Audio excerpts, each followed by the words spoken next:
উত্তপ্ত অসম বিধানসভাত আজি কেনেকুৱা পৰিস্থিতি হল যে অখিল গগৈ যদি প্ৰশ্ন কৰিলে সেই সময়ত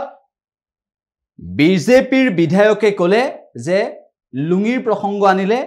লুঙিখন খোল খাই যাব এনেকুৱা ধৰণৰ কথা ক'বলৈ গ'লে প্ৰকৃতপক্ষে এয়া ন্যায়সংগত হৈছেনে এনেদৰে সদনৰ মজিয়াত দীৰ্ঘ সময় ধৰি উত্তপ্ত পৰিবেশৰ সূচনা হল আন কেইবাটাও প্ৰসংগত আজি অসম বিধানসভাৰ মজিয়াত উত্তপ্ত পৰিবেশৰ সূচনা হল আৰু যিবোৰ দৃশ্যৰ পিছত যিবোৰ সদনৰ মজিয়াৰ বিতৰ্কৰ পিছত অসমৰ ৰাইজে ভাবিবলৈ বাধ্য হৈছে প্ৰকৃতপক্ষে অসম বিধানসভাত জনতাৰ হিতৰ বাবে কিমান দূৰ চিন্তা কৰা হয় আজি প্লিজ আজি দিম ডিসিএসপি কো দিম প্লিজ বহক না আপনি বহকছোন আপুনি বহকছোন পিনি লওক অখিল গগৈ ডাঙৰীয়া আপুনি বহকছোন হৈ যাব আৰু আপুনি বহক অখিল আপুনি বহক আপুনি মাননীয় অখিল গগৈ ডাঙৰীয়া বহক অখিল গগৈ ডাঙৰীয়া আপুনি লাইনটো শুনি লওক আপুনি শুনক না আপুনি শুনি লওক এনে কোন নকয় আপুনি বহকছোন আপুনি বহক অখিল গগৈ সাসপেনশন কৰি দিয়া হল তেওঁ হয়তো কিবা অখিল গগৈ অলপ দেৰি বাহিৰত গলে হল তাৰপিছত আকৌ আহিব অখিল গগৈ বাহিৰত যাওক আকৌ আহিব স্যাৰ সাসপেন্ড কৰিব নালাগে এইখিনিৰ কাৰণে তাক লুঙিত ধৰি উলিয়াই দিয়ক লুঙিখনত ধৰি ডাঙৰ হ'ব লুঙিখনত ধৰি ডাঙৰ হ'ব বাৰে বাৰে অখিল হ'ব লাগে কৈ আছে আমাৰ সংগঠন উঠাই ল'ব লাগে কিন্তু মাইণ্ড কৰিব অসমৰ মুখ্যমন্ত্ৰীয়ে তেওঁৰ দায়িত্বটো হ'ল সকলোকে সমানে চম্ভালা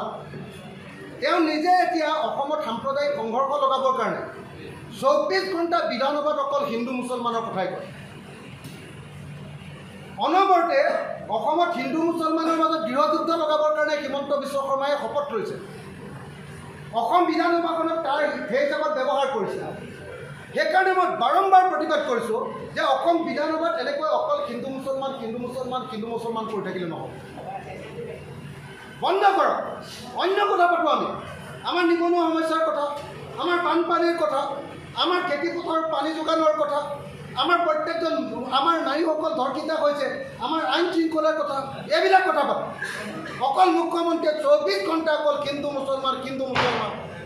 মুছলমানে হিন্দুক খালে হিন্দুৱে মুছলমানক খালে এইটোকে অকল 24 ঘণ্টা আমাৰ মুখ্যমন্ত্ৰীয়ে কৰিলে গতিকে প্ৰত্যেকবাৰ প্ৰতিবাদ কৰিছোঁ বেলেগে প্ৰতিবাদ নকৰে মই কৰোঁ কাৰণে 3বাৰ মোক এক্সপেল কৰিছে এদিনত 3বাৰ এক্সপেল কৰিছে এতিয়া আকৌ আধা ঘণ্টাৰ কাৰণে এক্সপেল কৰিলে প্ৰথমবাৰ কৰিলে সেই ছেশ্যনটোৰ কাৰণে সেই সময়খিনিৰ কাৰণে ছিটিংটোৰ কাৰণে তাৰ পিছৰবাৰ কৰিলে 10 মিনিটৰ কাৰণে এইবাৰ কৰিলে আধা ঘণ্টা মোৰ দোষটো কি মই কৈছোঁ যে মুখ্যমন্ত্ৰী ডাঙৰীয়া আপুনি আৰু হিন্দু মুছলমানৰ কথা নক'ব কাণ বিষাই গৈছে মূৰ ঘূৰাই গৈছে আমি নোৱাৰোঁ অকল অসমীয়া মানুহে হিন্দু মুছলমানৰ কথা পাতি থাকিব নোৱাৰোঁ আমি ভৱিষ্যতৰ কথা পাতিব লাগে একেলগে কেনেকৈ অসমীয়া জাতিটোৰ ভৱিষ্যত কৰিব লাগে তাৰ কথা পাতিব লাগে অকল 2026 নিৰ্বাচনক কেন্দ্ৰ কৰি হিন্দু আৰু মুছলমানৰ মাজত যুদ্ধ লগাবৰ কাৰণে চেষ্টা কৰি থাকিলে নহ'ব মুখ্যমন্ত্ৰী ডাঙৰীয়া আৰু মই মুখ্যমন্ত্ৰী কৈছোঁ আপুনি ৰজা নহয় যি মন যায় ইয়াত কৈ থাকিব আমি সব ইয়াতে সমান MLA আপুনি নিজৰ ইচ্ছামতে ইয়াতে সাম্প্ৰদায়িক মঞ্চৰূপে আপুনি বিধানসভাক ব্যৱহাৰ কৰিব নোৱাৰিব মই সেইকাৰণে এনেকৈ কোৱাৰ কাৰণে মোক এক্সপেল কৰিছে এক্সপেল কৰক হাজাৰবাৰ এক্সপেল হ'ব হাজাৰবাৰ ছাছপেনশ্যন হ'ব কিন্তু অসম বিধানসভাক কেনেকৈ হিন্দু মুছলমানৰ সাম্প্ৰদায়িক ৰাজনীতিৰ এটা ঠাইৰূপে মঞ্চৰূপে ব্যৱহাৰ কৰিবলৈ কেতিয়াও অনুমতি দিয়া নহয় আজি 3বাৰ এক্সপেল কৰিছে 3বাৰ ছাছপেনশ্যন কৰিছে 3বাৰ নহয় 300বাৰ কৰক গোটেই জীৱনৰ কাৰণে মোৰ বিধায়ক পদটো খাই দিয়ক কিন্তু অসমৰ মাটিত হিমন্ত বিশ্ব শৰ্মাক কিমান সাম্প্ৰদায়িক ৰাজনীতি কৰিবলৈ নিদিয়ে অসমৰ মাটিত এজন মুখ্যমন্ত্ৰীয়ে গৃহযুদ্ধ লগাই থাকিবলৈ কৰা চেষ্টাক আমি কেতিয়াও মানি ল'ব নোৱাৰোঁ 2026 চনৰ নিৰ্বাচনৰ কাৰণে 2002 চনৰ গুজৰাটৰ নিচিনা হিন্দু মুছলমানৰ ইয়াত সংঘৰ্ষ লগাবৰ কাৰণে হিমন্ত বিশ্ব এইটো কৰি আছে এইটো কথা মই কোৱাৰ কাৰণে মোক এক্সপেল কৰি দিছোঁ কৰক কিন্তু এটা কথা স্পষ্ট